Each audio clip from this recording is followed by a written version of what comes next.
Isso eu vou fazer o seguinte, eu vou pegar uma carga fonte carregada positivamente, que eu estou chamando de mais Qzão, beleza? E vou colocar a uma certa distância dA uma carguinha teste que eu estou chamando de mais Qzinho no ponto A. E detalhe, essa carguinha ela não está fixa. De modo que se a gente lembrar, né, lá dos princípios básicos da eletrostática, que cargas e sinais iguais se repelem, essa carguinha, ao ser colocada no ponto A e não está fixa, ela ao ser colocada aqui, ela vai ser então repelida pela carguinha não, né, pela carga fonte mais Q, de modo que vai levar ela, por exemplo, até um ponto B. Bom, se tem interação entre cargas, tem força. E essa força é dada pela lei de Coulomb, que nós já vimos anteriormente.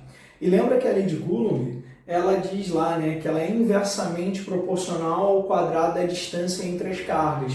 Então, o módulo da força eletrostática nesse ponto, no ponto A, é diferente do módulo da força eletrostática no ponto B.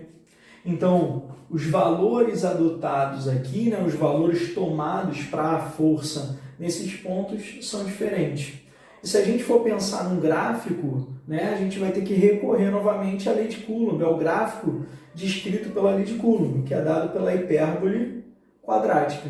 Então, a uma certa distância, né, dA, a gente vai ter um valor de força, a uma certa distância dB, a gente vai ter um outro valor de força.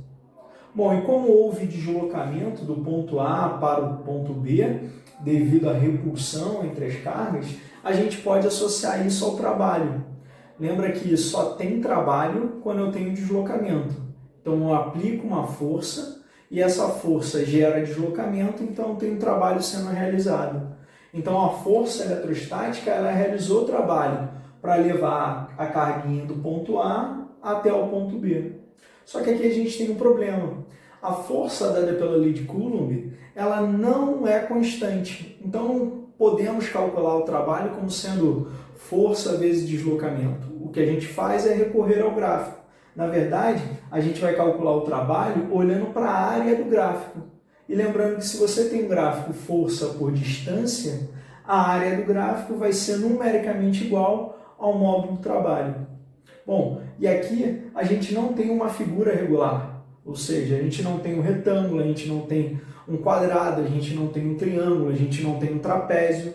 Então, sem levar em consideração os detalhes envolvidos no cálculo dessa áreazinha aqui, vamos pensar que ao calcular a área, a gente encontrou o trabalho e foi dado pelo seguinte: o trabalho da força eletrostática foi K, Qzão, Qzinho, dA, menos K, Qzão, Qzinho sobre dB.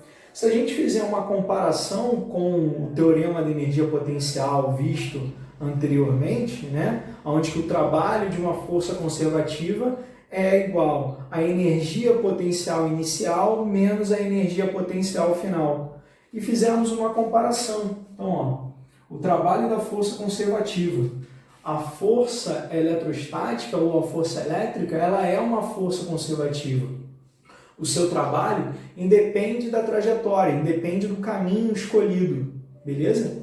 Bom, e aí a gente vai fazer uma comparação. Então, o trabalho da força eletrostática é a energia potencial inicial menos a energia potencial final.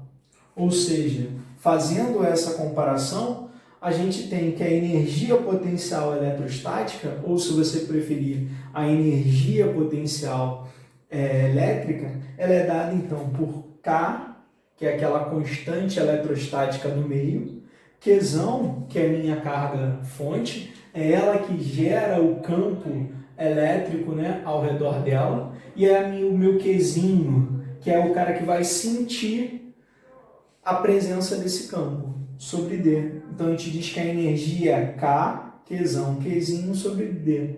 Como a gente está falando de energia, trabalho, lembra que a unidade de medida para energia e trabalho é o Joule.